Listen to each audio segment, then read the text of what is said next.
हरिओम। एक बार एक दार्शनिक व्यक्ति जो सौंदर्य का पुजारी था, उसने अपने जीवन में सैकड़ों पुस्तक लिखी और पढ़ी सौंदर्यता पे। था वो दार्शनिक व्यक्ति ही, लेकिन उसने सारा जीवन अपना पुस्तकों में गुजारा, लिखने और पढ़ने में। एक दिन वो अपने कमरे में बैठा था, अचानक उसके मस्तिष्क में आया एक खिड़की वहां पे थी। उसने खिड़की का पर्दा हटाया। खिड़की का पर्दा हटाते ही उसने देखा चांद चमक रहा है आकाश में, मंद मंद हवा बह रही है, बड़े बड़े चीड़ के वृक्ष हवा के झोंके से लहलहा रहे हैं, तालाब में एक पक्षी चीख रहा है, हवा की भीनी भीनी सुगंध फूलों की आ रही है, हवा से होते हुए नाक के गुजर रही है। उसने कहा ये क्या, सौंदर्य तो ये है। मैं इतने साल पुस्तकों में उलझा रहा, पर्दा हटाने की देर थी, सौंदर्य मेरे सामने खड़ा है। तो सौंदर्य, जो वास्तविक सौंदर्य है, परमात्मा का दूसरा नाम है श्याम सुंदर। सौंदर्य है परमात्मा, अद्भुत सौंदर्य वाला है, लेकिन वो पर्दे से ढका हुआ था। सालों गुजर गए, वो खिड़की का पर्दा नहीं खुला। पर्दा खुला नहीं तो जो असल में सौंदर्य है उसको देखने से अनभिज्ञ रह गए। उसको जानने से अनभिज्ञ रह गए। हमारे साथ भी यही है, विचारों के पर्दे पड़े हुए हैं, कुछ अच्छे विचार, कुछ बुरे विचार, और उन पर्दों को हम आजीवन खोल ही नहीं पाते। अपने ही विचारों में उलझे रहते हैं, अपने ही विचारों के ताने बानों में फंसे रहते हैं,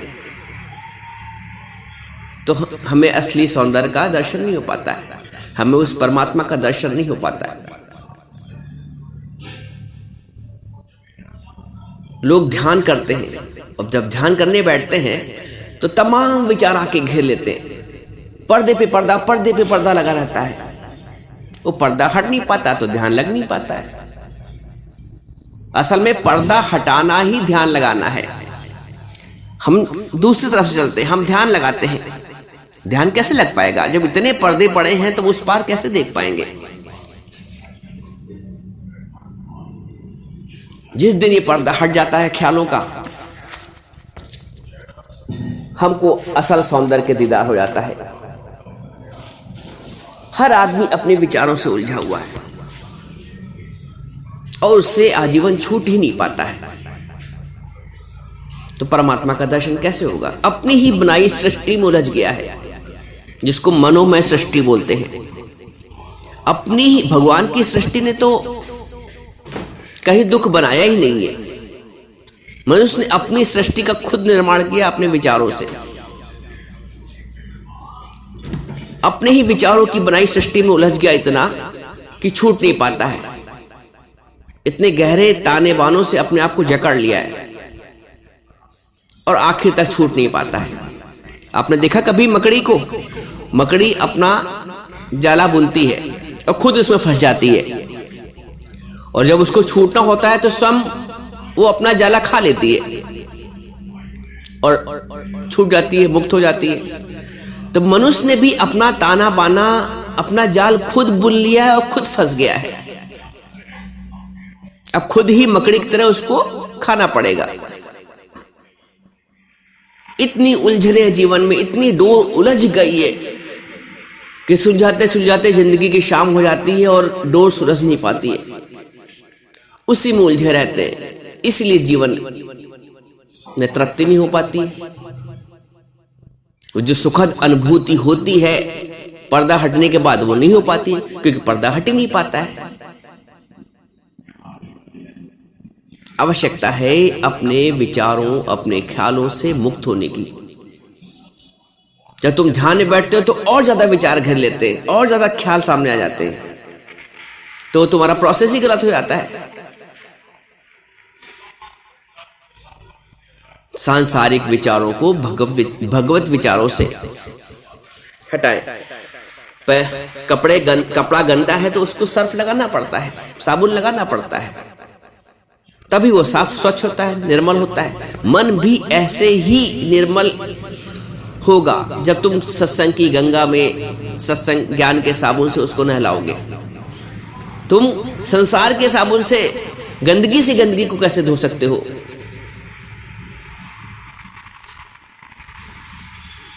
है विचारों का एक पर्दा और कोई पर्दा नहीं है।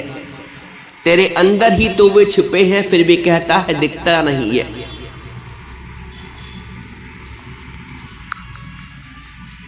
तेरे अंदर हीरे मोती, तेरे अंदर चमके ज्योति, तेरे अंदर माल खजाना, तू क्यों ढूंढे देश बेगाना। देखिएगा कैसे मेरे अंदर, मैं अंदर जाता ही नहीं हूं। जब आप अंदर जाओगे तभी तो देखोगे। बाहर खड़े होके आप अंदर का नजारा कैसे ले लोगे?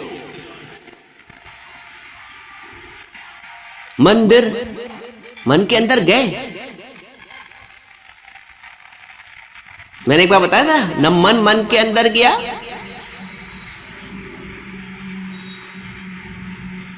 मंदिर शब्द है ना, या तो मन के अंदर भगवान आ जाए या मेरा मन परमात्मा के अंदर प्रवेश कर जाए, और दोनों ही नहीं होता है। न मैं स्वयं परमात्मा में जा पाता हूं, न परमात्मा, क्योंकि इतने ज्यादा पर्दे हैं, इतने ज्यादा अवरोध हैं। जिस दिन ये विचारों की उलझन सुलझ गई, और वो उलझन बिना ज्ञान के सुलझती ही नहीं है। तुम कुछ भी कर लो आजीवन, कितना भी दान, व्रत, नेम, पूजा पाठ, उलझने नहीं सुलझेंगी। गुरु बिन घोर अंधार। ज्ञान के बिना तुम्हारी जीवन की उलझने नहीं सुलझेंगी। पग पग पर उलझन, एक को सुलझाओगे तो दूसरी उलझ जाती है। कभी अपनी उलझन थी, कभी बच्चों की उलझन आ गई, कभी बच्चों की उलझन आ गई। इसका अंत नहीं है। और एक ज्ञान का विचार, एक ब्रह्म का विचार, बोलता है ब्रह्म विचार कीजिए फिर जगत है कहां। तुम्हें सत्य का विचार करना पड़ेगा, ज्ञान का विचार करना पड़ेगा। तुम्हारी विचारों की दिशा क्या है, क्या केंद्र है, कहां से विचार उठते हैं? कभी सोचा है गहराई में? विचारों की दिशा क्या है, क्या आधार है, कहां से विचार उठते हैं? या तो घर परिवार के विचार उठेगा, या धन संबंधी विचार होगा, या कामना वासना का विचार होगा। ये सारे विचार खोखले, ये सारे तुमको कमजोर कर रहे हैं। इन विचारों से कमजोरी आती, ताकत नहीं मिलती। और जिस दिन तुम हृदय से परमात्मा का सुमरन करोगे, जो कितनी तुम्हें शक्ति मिलती है। ज्ञान से अज्ञान को हटाओ। तुम अज्ञान से अज्ञान को हटाते हो, गंदगी से गंदगी को साफ करते हो, और गंदा हो जाता है, क्योंकि ज्ञान मिला नहीं। इसलिए गुरु का महत्व जीवन में है। गुरु बिन माला फेरता, गुरु बिन देता दान, गुरु बिन दान हराम है। यानी कि सत्कर्म भी करते हो वो भी हराम हो जाता है, क्योंकि कर्तापन के भाव से होता है। इसलिए बोला है शास्त्रों में, गुरु बिन माला फेरता, गुरु बिन देता दान, गुरु बिन दान हराम है, कहता वेद पुराण। कर्ता बन के कुछ भी सत्कर्म किया वे व्यर्थ हो गया। और कर्ता बनने की तो इतनी आदत है, मंदिर में पैसा दोगे तो पूछ लोगे भैया हमारा नाम लिखा जाएगा पत्थर पे, चाहे वो पत्थर पैरों से पड़े, जूते के नीचे आ जाए, लेकिन नाम मेरा लिखा होना चाहिए सूची में। सूची में किस नंबर पे मेरा नाम लिखा हुआ है। पंखा दान करोगे तो पंखे पे नाम जरूर लिखा होगा। तो वो सत्कर्म भी बदकर्म में परिवर्तित हो जाता है। और अहंकार की मक्खी आ जाती। आपके यहाँ कोई मेहमान आया, आपने बड़े प्यार से चाय उसको सर्व की और आके उसमें मक्खी बैठ गई, बेकार हो गया वो कर्म। तो अहंकार की मक्खी हर वक्त बढ़ जाती, कर्तापन की मक्खी हर वक्त बैठ जाती है। गुरु इस कर्तापन के विचार से तुम्हें मुक्त कर देता है।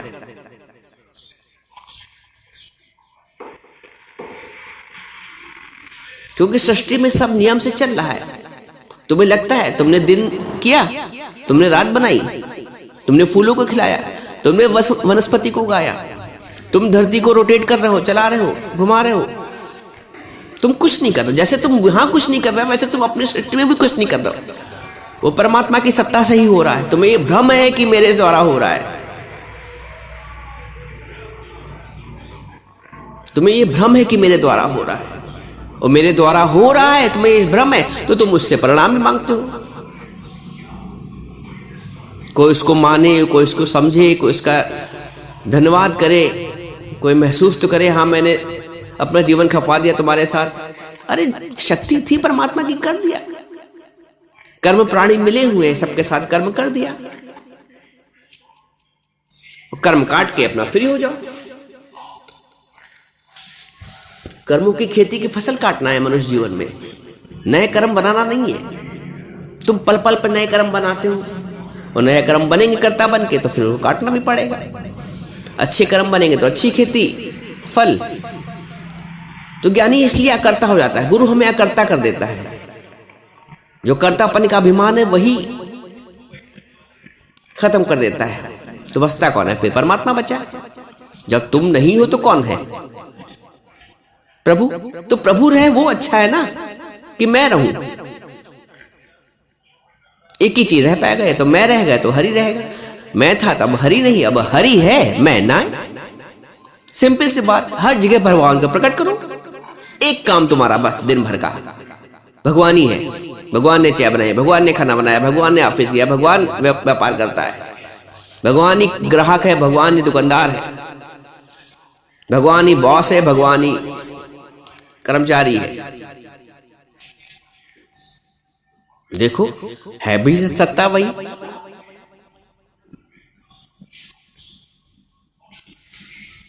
तो ये विचार तुम्हें कहां ले जा रहे हैं? सत्य की ओर ले जा रहे हैं कि असत्य की ओर ले जा रहे हैं? दुख की ओर ले जा रहे हैं कि सुख की ओर ले जा रहे हैं? मन को तुमने धर्मशाला बना रखा है। दिन भर विचार आते जाते रहते, आते जाते रहते।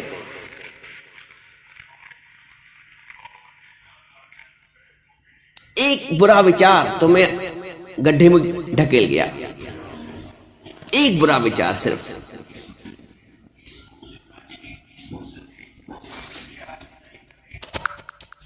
तुम देखो तुम्हारे सारे विचार बाहर से आते हैं, बाहर से आए विचार तुम्हारे अंदर टंग जाते हैं हमेशा के लिए। और जो विचार अंदर से उत्पन्न होता है, दिल में बैठा राम रमैया तुझको नजर ना आए। दिल में अंदर कौन है? भगवान। जो जो अंदर से विचार उत्पन्न होता है वो तुम्हें शांति देता है। जो तुम्हें अंतर्मुख करता है वो तुम्हें शांति देता है। जो जो विचार तुम्हें बहिर्मुख करता है, व्यक्ति की तरफ, वस्तु की तरफ, वो हर विचार तुम्हें दुखी कर रहा है, जो तुम्हें बाहर की ओर ले जा रहा है। इसलिए गुरु बाहर से वृत्तियों को घसीट कर अंतर की तरफ मोड़ देता है। घूंघट के पट खोल रही तो पिया मिलेंगे। वो जो पर्दा है विचारों का, आवरण है मैं भाव का, इसलिए मीरा ने कहा घूंघट के पट खोल रे तो पिया मिलेंगे। पिया तभी मिलेंगे जब घूंघट के पट खुलेंगे। तो जब भी विचारों का पर्दा हटेगा, मैं और तू का ताना बाना मिटेगा, तब पिया मिल जाएगा। तुम्हें पिया चाहिए कि नहीं चाहिए? पिया चाहिए तो घूंघट के पट खोलना पड़ेगा, विचारों से फ्री होना पड़ेगा, व्यर्थ के ख्यालों से बचना पड़ेगा। जिस दिन तुम व्यर्थ के ख्यालों से बच जाओगे, उस दिन जीवन आनंद में हो जाएगा। कोई साधना, कोई पूजा, कोई व्रत, कोई नियम नहीं। बुरे विचारों से बचो। देखो बुरे विचार से बचने के लिए तुम पहले ही अच्छे विचार रख दो। जब कुर्सी पे पहले से कोई बैठा हुआ है तो दूसरा कैसे उस पर बैठ सकता है। तो गुरु के द्वारा दिए हुए विचारों को अपने हृदय में स्थान दो। जब गुरु के विचार इतना जगह ऑक्युपाई कर लेंगे तुम्हारी, तो बुरे विचारों के लिए जगह नहीं रह जाएगी। इसलिए रोज का सत्संग आवश्यक है, इसलिए सत्संग आवश्यक है, इसलिए गुरु की वाणी आवश्यक है।